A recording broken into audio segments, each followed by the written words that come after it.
Zero का मतलब कुछ नहीं नहीं होता। तो क्या होता है इसे हम समझते हैं।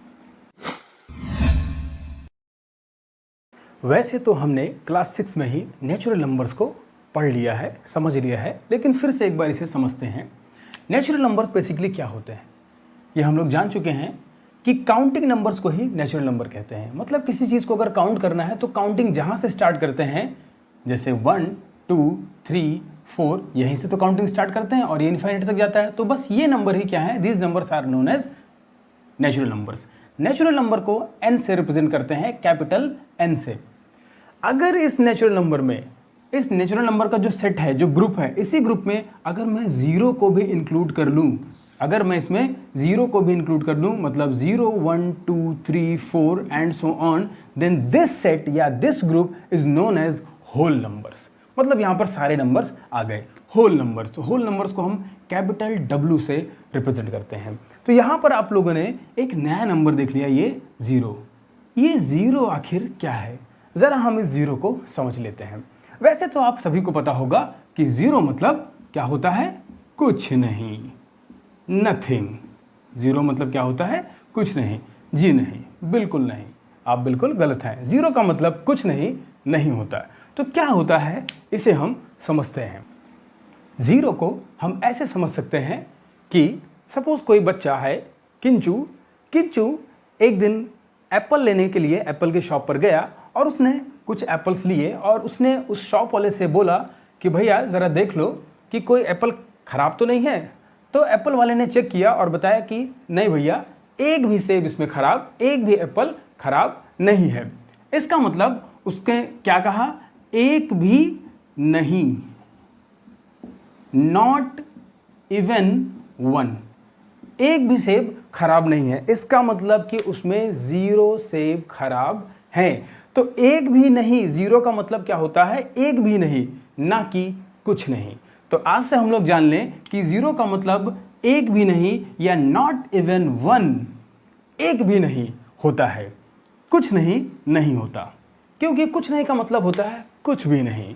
जैसे अगर किसी रूम में पूछा जाए कि वहाँ पर कितनी चेयर हैं, लेकिन एक्चुअली वहाँ पर एक भी चेयर नहीं है, तो हम ये आकर के कहेंगे कि वहाँ पर एक भी चेयर नहीं है। हम ये नहीं कहेंगे कि उस रूम में कुछ नहीं है, क्योंकि हो सकता है उस रूम में चेयर के अलावा बहुत सारी चीज़ें हो। तो इसलिए जीरो का मतलब हम समझ लें कि जीरो का मतलब एक भी नहीं या नॉट इवन वन होता है, कुछ नहीं नहीं होता। जीरो से रिलेटेड कुछ और इसकी खास बातें, कुछ और प्रॉपर्टीज हम आगे इसी वीडियो में, इसी क्लास में समझेंगे। उससे पहले हम इंटीजर को समझ लेते हैं। इंटीजर्स, इंटीजर्स जिसे हम कैपिटल I या कैपिटल Z से रिप्रेजेंट कर सकते हैं। जैसे एक दिन किंचू मार्केट गया और 50 रुपीज़ लेकर के गया। 50 रुपीज़ से उसने 30 रुपीज़ का कुछ उसने सामान जो है किसी शॉप से खरीदा, तो उसे 20 रुपीज़ वापस मिले। 30 रुपीज़ जब उसने सामान खरीदे तो माइनस हो गए और 20 रुपीज़ उसे वापस मिले। तो ये 20 रुपीज़ उसे जो है वापस मिले, तो ये उसके जेब में आए, तो ये उसके लिए पॉजिटिव, या हम इसे +20 या पॉजिटिव 20 रुपीज़ उसके लिए हो गए, क्योंकि उसे वापस मिल गए। लेकिन अगर वो यही 50 रुपीज़ लेकर के गया और 50 रुपीज़ का पूरा उसने कोई सामान खरीद लिया, तो उसे कितने रुपए वापस मिले, 0 रुपीज़। 50 में से 50 रुपीज़ कैंसिल हो गए, ये सब्ट्रैक्ट हो गए, तो कितने रुपीज़ वापस मिले, 0 रुपीज़। मतलब एक भी रुपीज़ नहीं मिले, एक भी रुपए जो है से वापस नहीं मिले। मतलब कितने मिले, तो 0 रुपए यहाँ पर मिले। बिल्कुल इसी तरह से हम ये भी समझ सकते हैं कि सपोज उसने किसी दिन 50 रुपए लेकर के, 50 रुपीज़ लेकर के वो मार्केट गया शॉप पर, और उसने शॉप पर 60 रुपीज़ का सामान खरीद लिया। उसने जो सामान खरीदा वो 60 रुपीज़ का था। तो अब क्योंकि उसके शॉप वाले से, किंचू के शॉप वाले से अच्छी खासी पहचान है, तो उसने सामान तो ले लिया। लेकिन अब किंचू की जेब में कितने रुपए आए, क्या आपको पता है? तो किंचू की जेब में अब -10 रुपए आए हैं। कितने रुपए आए हैं?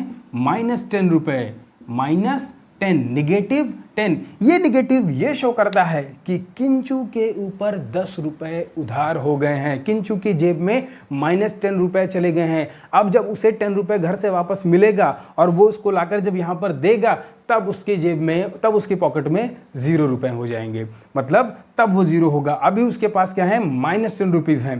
तो माइनस का यहाँ पर आप कॉन्सेप्ट समझ गए होंगे कि माइनस बेसिकली क्या होता है। ये एक्चुअली में हमें दिखाई नहीं देता। जैसे 20 को हम देख सकते हैं, अगर कोई चीज़ हमें 20 रख दी जाए, 20 पेन रख दी जाए, 20 स्टिक रख दी जाए, तो हम उसे देख सकते हैं। माइनस को देख नहीं सकते, लेकिन माइनस भी हमारी लाइफ में बहुत ही, जो नेगेटिव नंबर्स हैं वो हमारी लाइफ में बहुत यूज़फुल है, उनका भी हम अपने डेली लाइफ में बहुत यूज़ करते हैं। जैसे एक एग्जांपल से यहाँ पर आप लोगों ने समझ लिया होगा। तो यहाँ पर हमने देखा कि नेगेटिव नंबर का क्या कॉन्सेप्ट होता है, नेगेटिव नंबर किस तरह से हमारी लाइफ में यूज़ होते हैं। तो इसी तरह के अगर हम नेगेटिव नंबर, जैसे यहाँ पर ये नंबर्स को हम पॉजिटिव नंबर कह सकते हैं, तो इसी तरह से अगर हम नेगेटिव नंबर्स ले लें, लाइक -3, -2, -1, 0, 1, 2, 3 एंड सो ऑन, इधर -∞, मतलब यहां पर हम देखें तो यहां से यहां तक ये सभी क्या है, नेचुरल नंबर्स हैं। 0 को इंक्लूड कर दिया तो ये क्या बन गए, होल नंबर्स बन गए। और इन्हीं होल नंबर्स में अगर नेगेटिव नंबर्स को भी इंक्लूड कर दिया तो ये जो टोटल सेट बन गया, जो टोटल ग्रुप बन गया, this is known as integers. और इसका जो सिंबल होगा वो कैपिटल I या कैपिटल Z से रिप्रेजेंट कर सकते हैं। तो कहने का मतलब हम इसे समझ सकते हैं कि जो नेचुरल नंबर्स हैं वो हमारे ये हैं, यहाँ पर है नेचुरल नंबर, क्योंकि नेचुरल नंबर में 1, 2, 3, 4 ये जो काउंटिंग नंबर्स हैं ये हैं। लेकिन अगर यहाँ पर मैंने 0 को इंक्लूड कर दिया तो अब ये जो 0 को सिर्फ मैंने इंक्लूड किया, बाकी तो पहले से थे, तो अब ये जो सेट बन गया, जो अब ये ग्रुप बन गया, ये होल नंबर्स का बन गया। यहाँ पर हम देखें तो होल नंबर्स के अंदर सारे नेचुरल नंबर्स हैं। यहाँ पर हम देखें ना, होल नंबर्स में 0 को छोड़ करके ये सभी क्या है, नेचुरल नंबर ही तो हैं। तो कहने का मतलब कि all natural numbers are known as whole numbers. Natural number जितने हैं वो सभी होल नंबर्स भी हैं, but all whole numbers can not necessary be natural number, क्योंकि 0 होल नंबर तो है लेकिन नेचुरल नंबर नहीं है। इसी तरह से अगर इसी होल नंबर में अब मैं माइनस के भी नंबर्स ले लूँ, -1, -2, -3 एंड सो ऑन, तो अब ये जो सेट बन गया, अब ये जो सेट बन गया I या Z से रिप्रेजेंट कर दें तो this set is known as integer. और इस डायग्राम से हम समझ सकते हैं कि जो इंटीजर है उसके अंदर ही होल नंबर है और उसके अंदर ही नेचुरल नंबर है, मतलब सारे के सारे natural numbers, all natural numbers are integer. And we can also say that all whole numbers are integer, but सारे इंटीजर नेचुरल या होल हो ऐसा जरूरी नहीं है। हाँ, इंटीजर में भी कुछ जो पॉजिटिव नंबर्स हैं वो नेचुरल नंबर हैं। तो इस तरह से आप लोग समझ गए होंगे कि होल नंबर, नेचुरल नंबर और इंटीजर बेसिकली क्या है। तो हम इंटीजर को थोड़ा और समझते हैं नंबर लाइन के थ्रू। तो यहां पर सबसे पहले हमें समझना होगा कि आखिर नंबर लाइन क्या है। तो नंबर लाइन नाम से ही पता चल रहा है, नंबर लाइन मतलब a line which has number. तो यहां पर एक हमने लाइन ड्रॉ कर ली है, ये एक लाइन है। इस लाइन पर अगर मैं कुछ नंबर्स लिख दूं तो बस ये लाइन ही क्या बन जाएगी, नंबर लाइन। तो यहां पर जैसे मैं लिख रहा हूं 0 के राइट हैंड साइड पर 1, then 2, then 3 and so on. इस तरह से हम यहां पर इनफाइनाइट तक नंबर लिख सकते हैं। एंड लेफ्ट हैंड साइड पर -1, -2, -3 एंड सो ऑन, यहां पर -इनफाइनाइट तक वैल्यू लिख सकते हैं। तो ये जो लाइन पर हमने नंबर ड्रॉ कर दिया, तो बस अब इससे ये जो लाइन है ये बन गई हमारी नंबर लाइन। तो इस नंबर लाइन के थ्रू हम इंटीजर को थोड़ा और समझने की कोशिश करते हैं। इंटीजर बेसिकली अभी हमने समझा कि इंटीजर में क्या होता है, सारे पॉजिटिव नंबर होते हैं, सारे नेगेटिव नंबर होते हैं, 0 भी होता है। ये सभी मिल करके जो पूरा ग्रुप बनता है, इनका ये ही क्या है, इंटीजर है। यहां पर हम थोड़ा ये समझते हैं कि इस इंटीजर में कौन बड़ा है और कौन छोटा है। तो जैसे यहां पर हमेशा ध्यान रखना है कि लेफ्ट हैंड साइड से राइट हैंड साइड पर हम जब जाएंगे तो हमेशा राइट हैंड साइड की वैल्यू क्या होगी, लेफ्ट हैंड साइड वाले से बड़ी होगी, मोर होगी। जैसे यहां पर -3 है तो -3 के बाद -2 आया तो -2 इज मोर देन -3। इसी तरह से -1 is more than -2 and 0 is more than -1। 0 -1 से भी बड़ा है और 1 0 से बड़ा है 1, 1 से 2, 2 से जो मोर है वो है 3। इस तरह से 3 से मोर 4 और 4 से मोर 5 एंड सो ऑन। तो यहां पर हमने ये देखा कि जो भी नंबर यहां पर लिखे हुए हैं ये सभी नंबर अपने लेफ्ट हैंड साइड के नंबर से बड़े हैं, मोर हैं, और लेफ्ट हैंड साइड वाला राइट हैंड साइड से लेस है, छोटा है। ठीक, ऐसे लिख सकते हैं कि 1 और 2, तो 2 इज ग्रेटर देन 1, 3 एंड 4, तो 4 इज ग्रेटर देन 3। बट -1 और -2 में अगर बात की जाए तो -1 इज ग्रेटर देन -2 एंड -3 -4 में बात की जाए तो -3 इज ग्रेटर देन -4।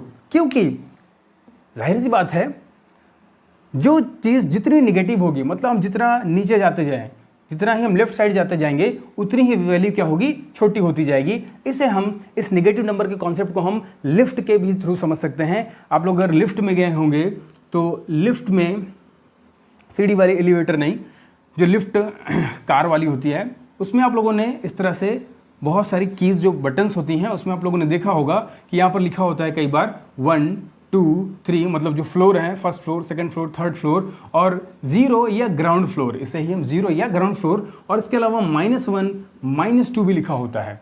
मतलब कहने का ये कि जो हमारा 0 है, जो ग्राउंड फ्लोर है, वो हमारा जो रोड का जो लेवल है वो है 0 या ग्राउंड फ्लोर। उसके ऊपर जैसे जैसे हम आगे बढ़ते जाएंगे वैसे वैसे 1 2 3 ऊपर हम बढ़ते जाएंगे, और ये ग्राउंड फ्लोर पर 0। लेकिन जैसे जैसे हम बेसमेंट में जाते जाएं, जैसे जैसे नीचे जाते जाएंगे, वैसे वैसे -1 -2 -3, वैसे वैसे हम और नीचे होते चले जाएंगे और कम होते चले जाएंगे। तो यहाँ पर -3 और -2 को हम लोग समझ सकते हैं कि -3 -4 से ग्रेटर क्यों है, इसे ज़रा हम समझते हैं। तो इसे समझने के लिए हम फिर से किंचू के पास चलते हैं। किंचू ने अभी शॉप वाले से -10 रुपये उधार लिए थे। इसका क्या मतलब हुआ? इसका ये मतलब हुआ कि किंचू के पास 10 रुपये कम थे। सपोज अगर उसके पास 20 रुपये कम होते तो इस बार उसे -20 रुपये उधार करने पड़ते। इसका मतलब कि उसके पास 20 रुपये कम थे उसके पॉकेट में। इसका मतलब यही हुआ कि 20 जो -20 है वो लेस देन है -10 से। तो मुझे लगता है आप समझ गए होंगे कि जितना उसके पास पैसा कम था उतना ज़्यादा उसको उधार लेना पड़ा। इसका मतलब कि -20 और ज़्यादा कम है। जैसे जैसे हम इधर लेफ्ट हैंड साइड बढ़ते जाएंगे वैसे वैसे वैल्यू क्या होगी, कम होती चली जाएगी, और राइट हैंड साइड जैसे जैसे बढ़ेंगे वैसे वैसे वैल्यू बढ़ती जाएगी। तो आप लोग नंबर लाइन के थ्रू भी नंबर्स को, नेगेटिव नंबर्स को, पॉजिटिव नंबर को और अच्छे से समझ गए होंगे। इसका कॉन्सेप्ट आपने क्लियर कर लिया होगा। इस 0 की सारी बातें अभी यहाँ पर ख़त्म नहीं हुई हैं, इसे हम और समझेंगे अपनी अगली क्लास में।